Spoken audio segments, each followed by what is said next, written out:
So if we take this ordered pair, 3, 4, negative 3, 4, which is right here,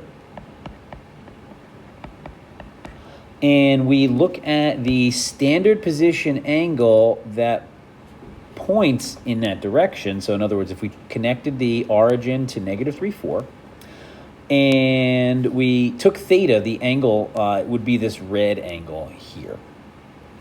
So what would the sine, cosine, and tangent of that angle be? Well, what happens is a very nice, tidy special relationship exists where if you look at this triangle, we've got this angle right here. We're going to call that one theta prime because it's kind of like theta, but a little different. And let's see what happens. So let's find the trig ratios of theta prime instead. So if this is the point negative 3, 4, that means that this leg right here is negative 3. And then this leg, this vertical leg, would be 4. And of course, we all know and love the 3, 4, 5 Pythagorean triple right triangle, which makes this hypotenuse 5. All right, now let's find the sine, the cosine, and tangent of theta prime. And what's really nice about it is the sine, the cosine, and tangent of theta prime actually match the sine, the cosine, and tangent of theta. And we'll talk about that in just a second. But basically, what this ends up telling you is that the sine of theta is equal to the sine of theta prime. So in this particular case, we would have 4/5. The sine of, I'm sorry, not the sine. I would just be duplicating myself there, repeating myself. The cosine of theta, in this particular case, would be negative 3/5. The tangent is negative 4/3. By the way, you could write that as 4 over negative 3. But it's a little tidier to write the negative either in front or in the numerator, but in front is fine. So now let's get the cosecant. Now, since we have the first 3, we can just zip through the reciprocal functions. Make sure you're not zipping too quickly where you just rewrite the same number, and the cotangent being negative 3/4. And the reason we can do that is because theta prime is known as a reference angle.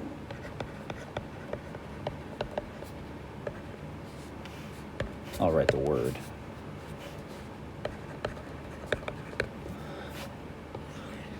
And the nice thing that we will revisit in the check your understanding or the debrief is that the trigonometric functions of reference angles match the trigonometric functions of the original angle of any angle. So the idea of computing the reference angle is going to be a really important idea. And a reference angle is always going to be the angle that is made with the x-axis right here. Okay? So take a couple of seconds, take a couple of minutes, take a couple of hours, however long you want to take, and check out part 2 and see if you can draw all 4 of these angles in standard position and then figure out the reference angle. We will pick it up once we have those angles drawn. So here we are with each of the 4 angles drawn, sketched in standard position. And what we want to do now is identify the reference angle for each of these. And so as a reminder, the reference angle will always be with the x-axis. All right, so that's something we want to take with us as we look at each of these.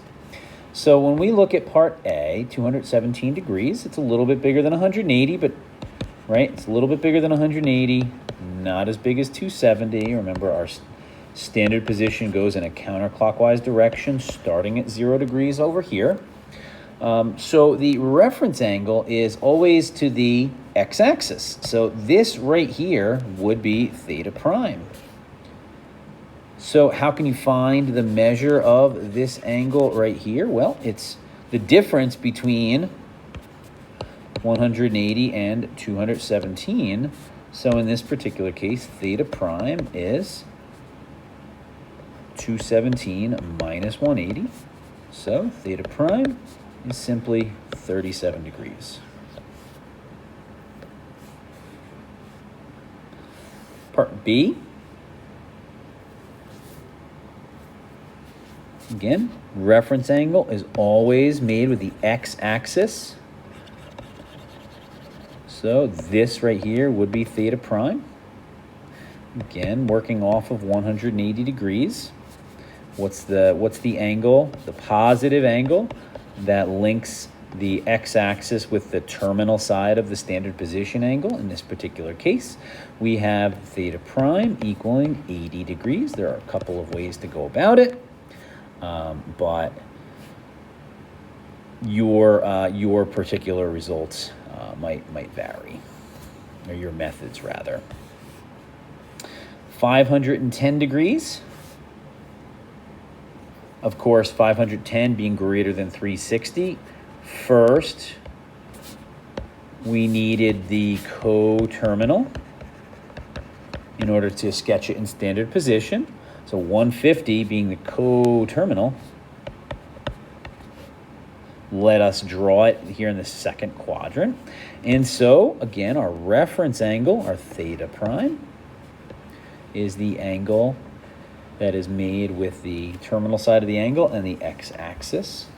In this particular case, we would do 180 minus 150, gives us 30 degrees.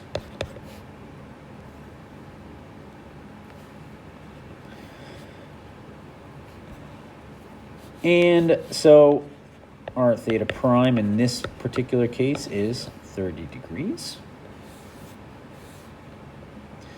And let's look at one more. Let's look at an example in radians.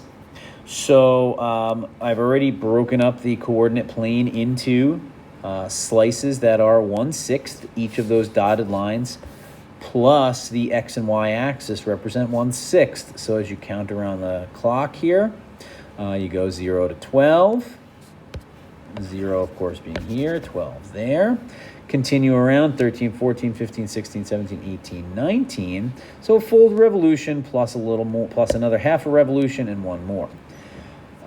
When we earlier this year started talking about graphing directly in radians with slices, well, we were setting the table for this skill right here with reference angles. Right here, we have the reference angle already drawn. Here is theta prime.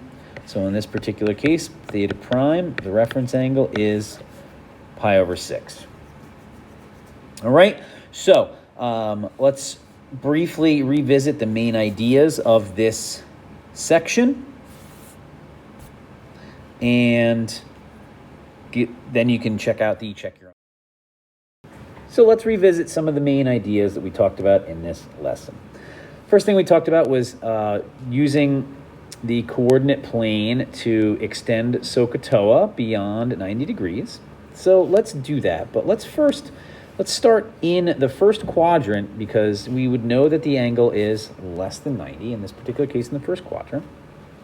And if we were in the first quadrant, we would have a positive value here and a positive x value or y value there, making your x and y coordinate both positive. Now, let's think back for a quick second. Every coordinate on the unit circle, remember, stood for cosine sine. So in the first quadrant, that meant that all angles had a positive cosine and a positive sine. So we can think about all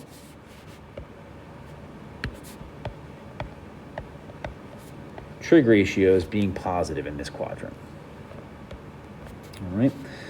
So then we'll Extend this now into the second quadrant. Remember, draw it down to the x-axis.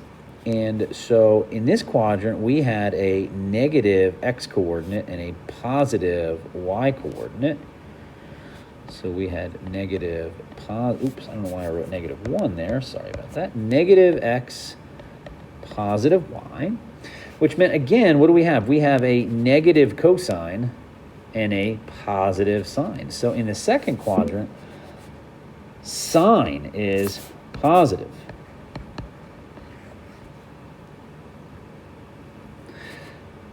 Extending down into the third quadrant,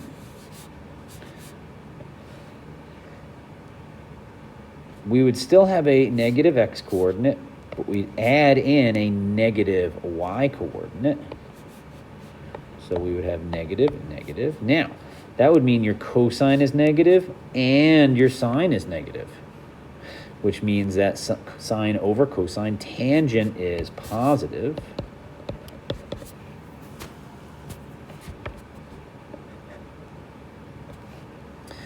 And finally, in the fourth quadrant over here, our x value is still positive, our y value is now negative. So the ordered pair would be plus minus, which makes our cosine positive and our sine negative, which means in the fourth quadrant, cosine is positive. So in purple are the positive ratios by quadrant. And so if we go back to the unit circle, in each of these quadrants was a positive and negative declaration. All are positive in the first quadrant. Sine and consequently cosecant are positive in the second. Tangent and cotangent in the third. Cosine and secant in the fourth. Okay? So what we've got is the positive ratios by quadrant, excuse me, would be all sine, tangent, cosine, ASTC as a little mnemonic device, ASTC. And that should hopefully help remember which ratios are positive in which quadrant. The other big idea for today was, for this lesson rather, was for reference angles, and the reference angle was any standard position angle. The reference angle is the angle made with the x-axis, and that's a really important feature, okay? And it's always the x-axis. So one common misconception is, let's think for a quick second about a first quadrant angle. Let's just say, I don't know, 12 degrees. What's the reference angle? Well, the reference angle is still 12 degrees, okay? Don't overthink it. In other words, the reference angle is never made with the y-axis. Think about here. If we relate it back to this whole extending beyond 90 degrees, everything is drawn off of the x-axis. So reference angles are that as well.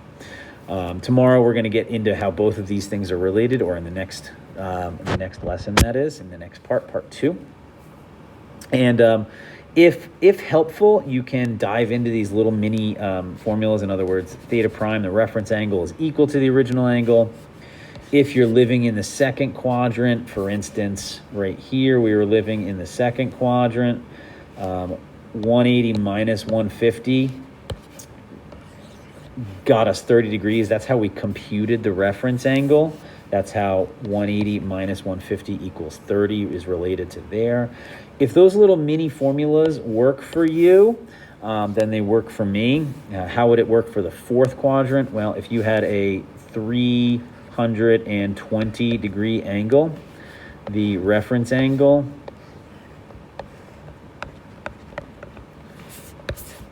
would be 360 minus 320, or 40 degrees right there. So that's how those little mini formulas work. So why don't you go ahead and check your understanding by working on these things. We'll have some time in class to talk about them as well.